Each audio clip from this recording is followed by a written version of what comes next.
नमस्कार, ये आकाशवाणी है। सबसे पहले आकाशवाणी ईटानगर के सभी श्रोताओं को नववर्ष 2026 की हार्दिक शुभकामनाएं। अभी आप मनोज कुमार शर्मा से समाचार सुनेंगे। पहले मुख्य समाचार।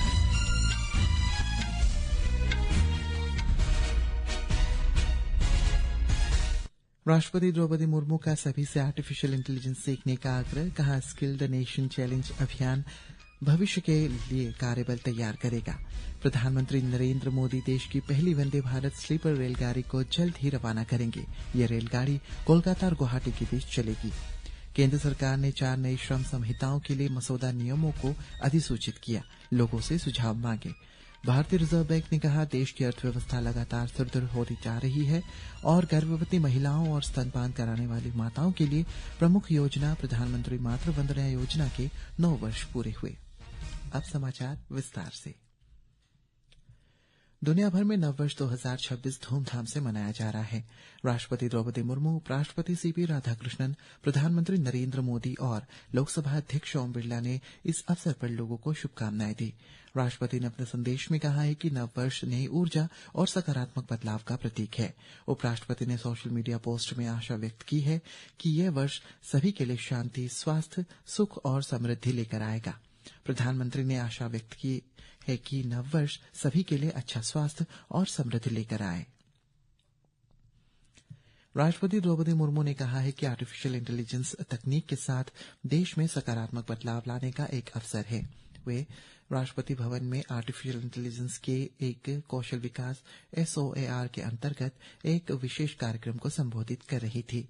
राष्ट्रपति ने कहा है कि विभिन्न क्षेत्रों में आर्टिफिशियल इंटेलिजेंस का महत्व तेजी से बढ़ रहा है और अब हर किसी के लिए इसकी तकनीक को सीखना अनिवार्य हो गया है।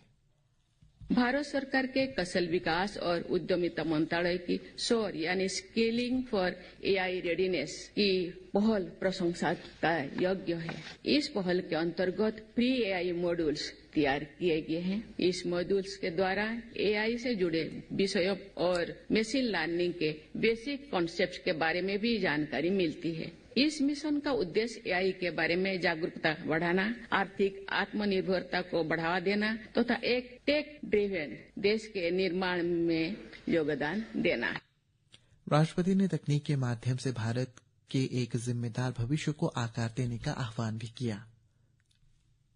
सरकार विभिन्न संस्थाओं, इंडस्ट्री पार्टनर्स तथा एकेडमिया के साथ मिलकर ये सुनिश्चित कर रही है कि भारत केवल टेक्नोलॉजी को अपनाए ही नहीं बल्कि उसके माध्यम से रेस्पॉन्सिबल फ्यूचर को भी आकार दे। हम सब मिलकर विकसित भारत बनाने के लिए प्रतिबद्धता के साथ कार्य करें। राष्ट्रीय शिक्षा नीति के अनुरूप भारत को नॉलेज सुपर पावर बनाने तथा टेक ड्राइवन समावेशी और समृद्ध भारत के निर्माण के लिए हम सब अपना योगदान दें। कार्यक्रम के दौरान राष्ट्रपति ने विद्यार्थियों और सांसदों को AI प्रमाण पत्र प्रदान किए और स्किल्ड नेशन चैलेंज नामक राष्ट्रीय जागरूकता अभियान का शुभारंभ किया। रेल मंत्री अश्विनी वैष्णव ने कहे कि देश की पहली वंदे भारत स्लीपर ट्रेन जल्द ही गुवाहाटी और कोलकाता के बीच चलेगी। उन्होंने कहा है कि रेलवे ने स्वदेशी रूप से डिजाइन और निर्मित वंदे भारत स्लीपर ट्रेन का अंतिम हाई स्पीड परीक्षण सफलतापूर्वक पूरा कर लिया है। माननीय प्रधानमंत्री श्री नरेंद्र मोदी जी आगामी कुछ ही दिनों में इस रूट पर पहली वंदे भारत स्लीपर को इनॉग्रेट करेंगे, फ्लैग ऑफ करेंगे। ये रेलवे के लिए और देश के लिए और हमारे यात्रियों के लिए एक बहुत ही बड़ा माइलस्टोन है। श्री वैष्णव ने बताया है कि 16 कोच वाली ये स्लीपर ट्रेन 1000 से 1500 किलोमीटर तक की लंबी दूरी की यात्रा के लिए शुरू की जा रही है। उन्होंने बताया है कि यह ट्रेन आरामदायक स्लीपर सीट, स्वचालित दरवाजे और आधुनिक शौचालय सहित आधुनिक सुविधाओं से लैस है। केंद्र सरकार ने 4 नई श्रम संहिताओं के लिए मसौदा नियमों को अधिसूचित कर दिया है। इनमें मजदूरी संहिता 2019, औद्योगिक संबंध संहिता 2020, सामाजिक सुरक्षा संहिता 2020 और व्यावसायिक सुरक्षा, स्वास्थ्य और कार्य परिस्थितिकी संहिता 2020 शामिल है। इन संहिताओं में गिग वर्कर सहित अन्य श्रमिक मजदूर रोजगार के प्रकार, ग्रेच्युटी, बोनस और सामाजिक सुरक्षा को परिभाषित किया गया है। हमारे संवाददाता ने बताया है कि इन मसौदा नियमों पर 45 दिन के अंदर सभी हितधारक अपनी आपत्तियां और सुझाव दर्ज कर सकते हैं। श्रम मंत्रालय ने देश में दशकों से चल रहे मौजूदा श्रम कानूनों को सरल और सुव्यवस्थित करने के लिए पिछले वर्ष 21 नवंबर को इन 4 नई श्रम संहिताओं के कार्यान्वयन की घोषणा की थी। मंत्रालय के अनुसार नई श्रम संहिताएं देश के कार्यबल के लिए बेहतर मजदूरी, सुरक्षा, सामाजिक सुरक्षा और कल्याण सुनिश्चित करेंगी। श्रम संहिता सभी श्रमिकों के लिए समय पर न्यूनतम मजदूरी, युवाओं के लिए नियुक्ति पत्र, महिलाओं के लिए समान वेतन और सम्मान, 40 करोड़ श्रमिकों के लिए सामाजिक सुरक्षा और 1 वर्ष के रोजगार के बाद निश्चित अवधि के कर्मचारियों के लिए ग्रेच्युटी की गारंटी देती हैं। ये सुधार 40 वर्ष से अधिक आयु के श्रमिकों के लिए निःशुल्क वार्षिक स्वास्थ्य जांच, ओवरटाइम के लिए 2 गुना वेतन और अंतर्राष्ट्रीय मानकों के अनुसार श्रमिकों के लिए सामाजिक न्याय की गारंटी भी सुनिश्चित करते हैं। दीपेंद्र की रिपोर्ट के साथ समाचार कक्ष से। सरकार ने कहा है कि ऑटोमोबाइल के लिए उत्पादन से संबद्ध प्रोत्साहन योजना में अब तक 35,657 करोड़ रुपए का निवेश हुआ है। भारी औद्योगिक मंत्रालय ने कहा है कि इस योजना के अंतर्गत कुल 10 लाख से अधिक इलेक्ट्रिक दोपहिया और 2,38,000 से अधिक इलेक्ट्रिक तिपहिया वाहनों को प्रोत्साहन दिया गया है। लगभग 80,000 इलेक्ट्रिक 4 पहिया वाहनों और लगभग 1,400 इलेक्ट्रिक बसों को भी मंजूरी दी गई है। एकीकृत भुगतान प्रणाली यूपीआई ने दिसंबर में 29% की वृद्धि के साथ 21 अरब 63 करोड़ लेन देन किए हैं। भारतीय राष्ट्रीय भुगतान निगम के आंकड़ों के अनुसार ये लेन देन वार्षिक 20% बढ़कर लगभग 28 लाख करोड़ रुपए हो गए हैं। पिछले वर्ष नवंबर में 87,421 करोड़ रुपए था। औसत दैनिक लेन देन की संख्या अब बढ़कर 69 करोड़ 80 लाख हो गई है। तेल विपणन कंपनियों ने महानगरों में व्यावसायिक एलपीजी सिलेंडरों के मूल्य में 111 रुपए की वृद्धि की है।